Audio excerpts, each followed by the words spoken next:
verdad, ¿eh? A mí me parece muy bien que opine eso. ¿Por qué? Porque todo el mundo puede opinar lo que quiera aquí. ¿Sabéis por qué? Porque esto no es Cuba. Termina una semana en la que hemos hablado mucho de Cuba y en la que es justo hacer una diferenciación entre los tertulianos progresistas, entre los que podríamos llamar coherentes, que dicen odiamos las dictaduras franquistas y todas las dictaduras de derechas, pero también detestamos las dictaduras de izquierdas, como podría ser don Carmelo Encinas o podría ser hasta doña Ana Pardo de Vera. Y luego lo que podríamos llamar el sector fanático de los que dicen dictadura comunista, eso yo no lo llamaría así y tal, y además Estados Unidos es muy malo, Arabia Saudí es muy malo, Colombia es muy malo, que es más o menos el argumentario habitual para evitar no condenar Cuba, decir, bueno, pero hay muchos regímenes pro-yanquis que son peor. Israel, que mata soldados españoles en el Líbano y aquí no pasa nada. De Estados Unidos, que mató a José Couso y aquí no ha pasado nada. Muy mal, ¿Por qué Cuba Miguel, pues centra todo el... No, pero es que aquí nadie ha cuestionado si Colombia es una democracia o no. Les presento al señor don Miquel Ramos, que para el que no lo conozca es uno de los grandes tertulianos de don Jesús Cintora en Televisión Española y que naturalmente tiene claro que es lo mismo un crimen en Cuba que un crimen en Israel, en Estados Unidos o en Colombia, donde no hay prácticamente ninguna diferencia. Bueno, está el hecho de que en Israel, en Colombia y en Estados Unidos hay partidos de la oposición. Está el hecho de que en Israel, en Colombia y en Estados Unidos hay elecciones cada tanto y la gente puede echar un gobierno o cambiar de partido, como de hecho acaba de pasar en Estados Unidos hace relativamente poco. Está la pequeña diferencia que en esos países hay prensa que puede denunciar lo que pasa o lo mal que lo hace su gobierno. Pero eso debe ser que son detalles sin importancia. Es lo mismo. Es exactamente igual que lo que pasa en Cuba. Pues Colombia es una democracia o no, y en Cuba no hay ningún decapitado, ni ningún asesinado y desaparecido. En Cuba no hay ningún decapitado, ni ningún asesinado y desaparecido. ¿Cómo que hay desaparecido? Bueno, vamos a ver. Una pregunta, señor Ramos, ¿y cómo sabe si hay o no hay muertos en un país? Porque las únicas pistas que podemos tener para saber si hay muertos o no en un país es o que lo cuente la prensa libre que hay, o que lo cuente la oposición política que haya, o que lo cuenten observadores que haya. Y que yo sepa, en la mayor parte del tiempo de la historia de Cuba, ni están permitidos los partidos de la oposición, ni hay medios privados que no sean controlados por el gobierno, ni hay observadores autorizados. El motivo por el cual él dice que no hay desaparecidos, entiendo que es porque no lo reconoce el gobierno, que debe ser su fuente, que por cierto el gobierno cubano ha reconocido los primeros muertos esta semana. Ni el 10% de la atención mediática que está teniendo Cuba en 2 días de protestas, donde la policía, que está actuando ante las manifestaciones, no es ni una décima parte de contundente que lo es en España. ¿Habéis visto algo? Querido señor Ramos, se ha lucido. ¿Podemos volverlo a escuchar otra vez? Cuba en 2 días de protestas, donde la policía, que está actuando ante las manifestaciones, no es ni una décima parte de contundente que lo es en España. Es decir, que para el señor Ramos no es que la policía cubana sea un poco menos contundentemente violenta que la policía española. Es que ha dicho que es una décima parte de lo que lo es la policía española. Es decir, que para el señor Ramos, un país donde un ciudadano no podría denunciar públicamente en medios me ha pegado la policía, como ocurre en España, un país donde no podría haber una tertulia como en la que participa él para denunciar lo mala que es la policía de su país, pero la policía es una décima parte de contundente en comparación a lo que lo es la policía española. Es un mensaje muy bonito. Estoy convencido de que los trabajadores de la Policía Nacional de España estarán muy contentos de que en la televisión pública de España se digan mensajes como esto, ¿no? Que son 10 veces más violentos ellos que la policía de Cuba. No es ni una décima parte de contundente que lo es en España. En este punto me quedo con lo que dijo la independentista catalana, doña Pilar Rahola, que lanzó un mensaje a ese sector progresista que respalda la dictadura de Cuba. Bueno, a mí me parece un ejemplo de blanqueo de una dictadura. De hecho, cuando yo he empezado el programa hoy, he hablado de esto.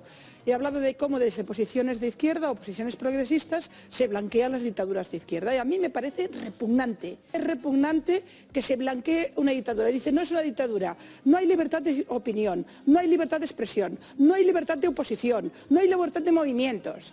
Y esto no es una dictadura. ¿Por qué? Porque dicen patria o muerte. Pues ahora hay gente que está gritando patria y vida. Se murió ya el dictador. Ni tan solo está el hermano. Y estos tipos mantienen una estructura dictatorial y tenemos gente de izquierdas defendiéndolo.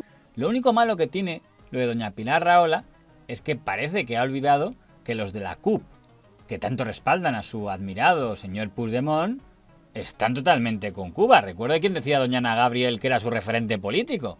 digamos, alguien que para ti sea un referente político.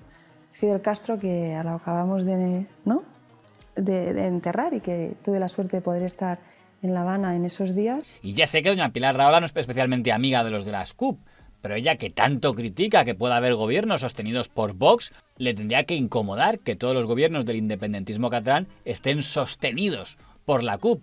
Y me da la impresión de que su alegato era más contra Podemos y contra Izquierda Unida, pero no tanto contra la CUP, contra la que en tertulias no lo he escuchado decir demasiado. El fascismo de derechas está claro. También hay un fascismo de izquierdas, que es el que niega las libertades.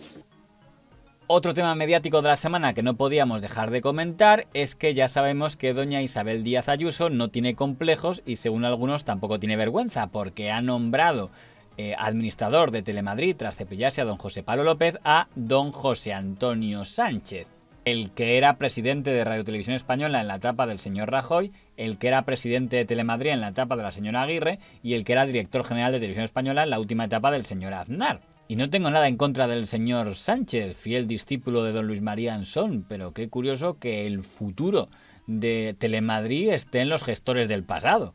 Presidente, ¿va a garantizar que la radio y la televisión informen con neutralidad, objetividad y pluralidad durante la campaña electoral en Cataluña? Muchas gracias.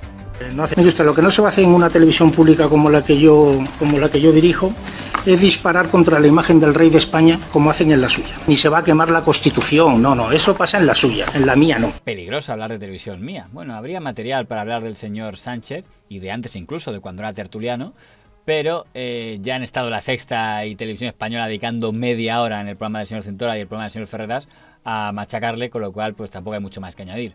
Ahí, Los partidos políticos... teniendo en cuenta que el jefe de gabinete de Isabel Díaz Ayuso se llama Miguel Ángel Rodríguez, que fue el primer secretario de Estado de Comunicación de José María Aznar, yo, como ya soy muy mayor y he seguido todas estas vicisitudes, también seguí aquella, y en principio a lo que se comprometió José María Aznar en relación con Televisión Española es a hacerla rentable o a cerrarla. Y cuando llegó al gobierno, pues no es que ni la hizo rentable ni la cerró. Por jurisprudencia, la credibilidad de las promesas del PP en relación a televisiones públicas es la que es, pero hablando de credibilidad, ¿podemos fijarnos en la expresión que ha usado doña Lucía Méndez para hablar de don Miguel Ángel Rodríguez? El jefe de gabinete de Isabel Díaz Ayuso se llama Miguel Ángel Rodríguez, que fue el primer secretario de Estado de Comunicación de José María Aznar, y he seguido todas estas vicisitudes, también seguí aquella. ¡Qué interesante elección de palabras! Como si lo hubiera seguido desde fuera.